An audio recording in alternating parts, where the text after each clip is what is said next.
मुझे कुछ भी अच्छा दिखता है, मैं बोलता हूँ नहीं यार काश मैं कर पाता, ये भी कर लेता, वो भी कर लेता, लेकिन ऐसा होता नहीं है। Practically it is not possible. Done a good job. मैं एंड प्रोडक्ट भी देख चुका हूँ मैं तो। अब जब ऑडियंस देखेंगी तो दे आर द बेस्ट जज, and I want them to watch it and let us know. अपने सपनों को पूरा करने की चाहत रखते हैं और उसके लिए मेहनत करते हैं तो आपका हर सपना पूरा होता ही।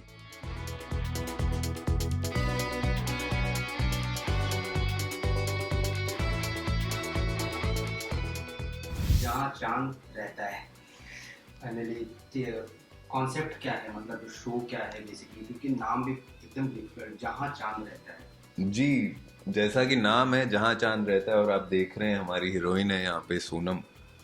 और ये स्पेस साइंस से रिलेटेड एक शो है। हमारी प्रोटैगनिस्ट जो है वो, उनका सपना है कि वो कल्पना चावला की तरह अपनी ज़िंदगी में एक एस्ट्रोनॉट बने। एस्ट्रोनॉट बनने के लिए उन्हें क्या क्या करना पड़ता है, क्या क्या प्रॉब्लम्स को, जो भी हर्डल्स आते हैं उन्हें कैसे क्रॉस करती हैं। एक प्यारी सी स्टोरी है। मैं ये कहूँगा कि ऐसा नहीं है कि हमने हमारी हीरोइन को बस यही दिखाया है कि वो लड़ रही है, झगड़ रही है कहीं पहुँचने के लिए, अपने करियर में आगे जाने के लिए। एक बहुत ही ब्यूटीफुल जर्नी है उसकी, अपनी फैमिली के साथ, अपनी टीचर्स के साथ, अपने गांव वालों के साथ, बहुत कन्विंसिंगली प्यार मोहब्बत से, तर्क वितर्क के साथ कैसे वो ये जर्नी पार करती है, उसकी कहानी है। हम देख रहे हैं कि उसमें चंद्रयान और अंतरिक्ष वगैरह दिखाया गया है, तो बेसिकली क्या लगता है आपको, मतलब पहुंच पाएंगे वहां तक? देखिए, हमेशा आपका अगर हौसला बुलंद हो, अगर आप अपने सपनों को पूरा करने की चाहत रखते हो और उसके लिए मेहनत करते हैं तो आपका हर सपना पूरा होता ही है। और ये भी हमारे शो का एक तरह से मैसेज आप समझ लीजिए कि आपको बस लगे रहना है, और आपको जो चाहिए वो आपको ज़रूर मिलेगा। तो आप समझ ही गए होंगे आपके सवाल का जवाब।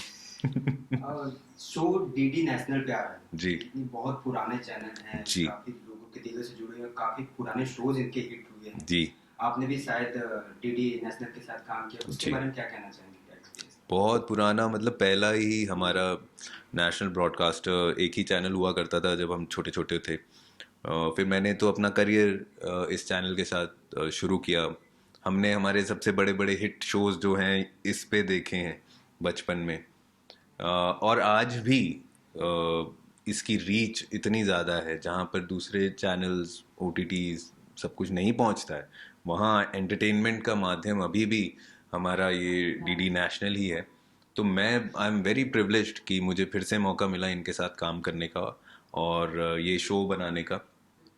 सो आप ये शो देख सकते हैं इस चैनल पे, डीडी नेशनल पे, 8 बजे, मंडे टू फ्राइडे। जैसा कि हम देख रहे हैं कि वो अंतरिक्ष वगैरह दिखाया गया है, तो मतलब शूट करने में कितना डिफिकल्ट हो रहा था और कहाँ आपने शूट किया, मतलब इसको? ये शो हमने पूरा आउट ऑफ मुंबई किया है, पंजाब में, पंजाब के गांव में, because we specifically wanted live locations. हम चाहते थे कि ऑथेंटिक लगे। वहाँ के लोगों के साथ काम किया हमने। वहाँ के कई एक्टर्स हैं जो वहाँ के हैं, कई एक्टर्स यहाँ के भी हैं जो वहाँ पर गए थे। तो बेसिकली द थिंग वाज कि हम नहीं चाहते थे कि मुंबई में शूट करने के लालच में हम शो की जो सोल है उसे मार दें। दैट्स व्हाई वी चोज कि हम पंजाब जाके ही शूट करेंगे।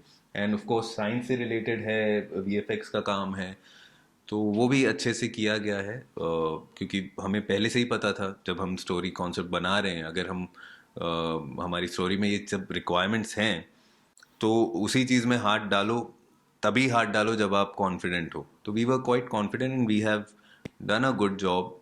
मैं एंड प्रोडक्ट भी देख चुका हूँ मैं तो। अब जब ऑडियंस देखेंगी तो दे आर द बेस्ट जज, and I want them to watch it and let us know. आज के डेट में जैसे कि सास बहू बेटिया टाइप में शोज बनते हैं, इस जमाने में आप मतलब ऐसे थॉट कैसे है, मतलब ये कहानी आपको कैसे सूझी? वैसे तो इस तरह के शोज काफ़ी कम हाँ। बन रहे हैं आजकल। हैं ऐसे शोज। मैं काफ़ी कतराता हूँ वैसे किचन पॉलिटिक्स और इस तरह के शोज से। तो मैंने तो काफ़ी, अगर आपने देखा हो मेरे शोज देखे हो जो अभी तक मैंने किए हैं, मैंने वैसे शोज ज़्यादा तौर पे चूज़ नहीं किए, because I personally feel that television is more than this. We can, it is a medium जहाँ पे आप और भी बहुत सारी चीज़ें दिखा सकते हैं ना, आप ऐसी स्टोरीज दिखा सकते हैं जो इंस्पायरिंग हो. Why make things which are regressive, progressive चीज़ें दिखाइए. तो एक थॉट तो ये था ये शो बनाने का जब हमने पिच किया था.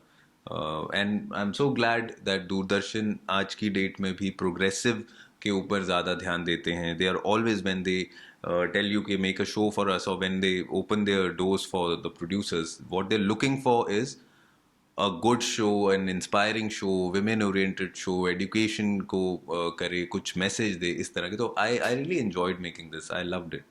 शो के दौरान मतलब शूट करते समय कितने मुश्किलों का सामना करना पड़ा, मतलब कुछ चैलेंजेस?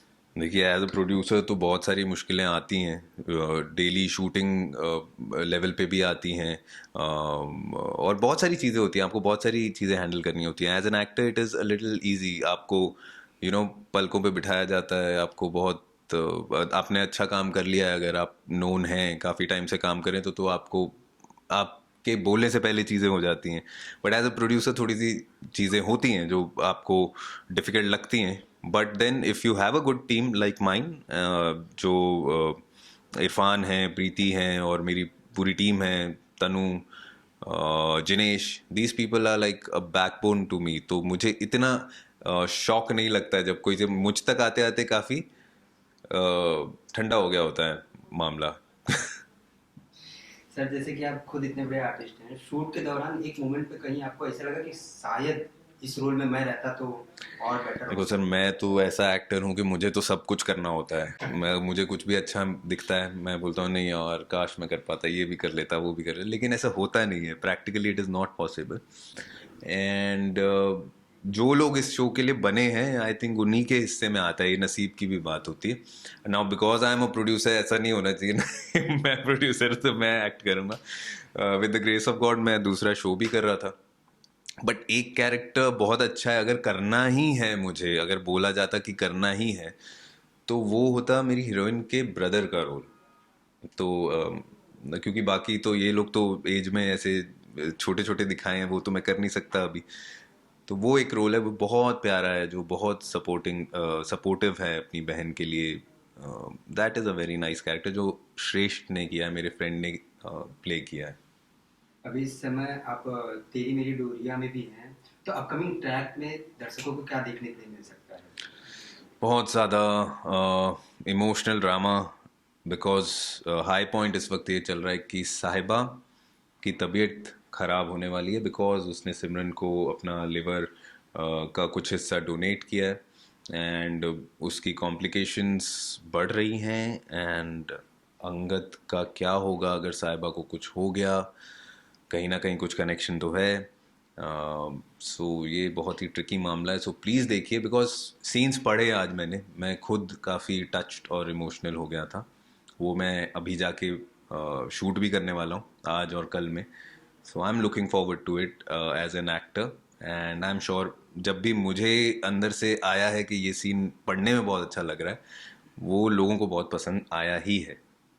जाते जाते जहाँ चांद रहता है कि ऑडियंस के लिए मैसेज? जहाँ चांद रहता है कि ऑडियंस को मैं ये कहूँगा कि आपने मुझे इतना प्यार दिया एज एन एक्टर, अलग अलग चैनल्स पे देखा है.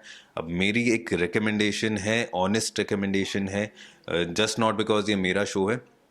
देखिए ये show, you will really love it. तो दूरदर्शन पे 8 बजे मंडे टू फ्राइडे आप मेरे लिए जाके ये शो देखिए, और फिर एक एपिसोड देखने के बाद आप कहेंगे कि मुझे ये रोज़ देखना है.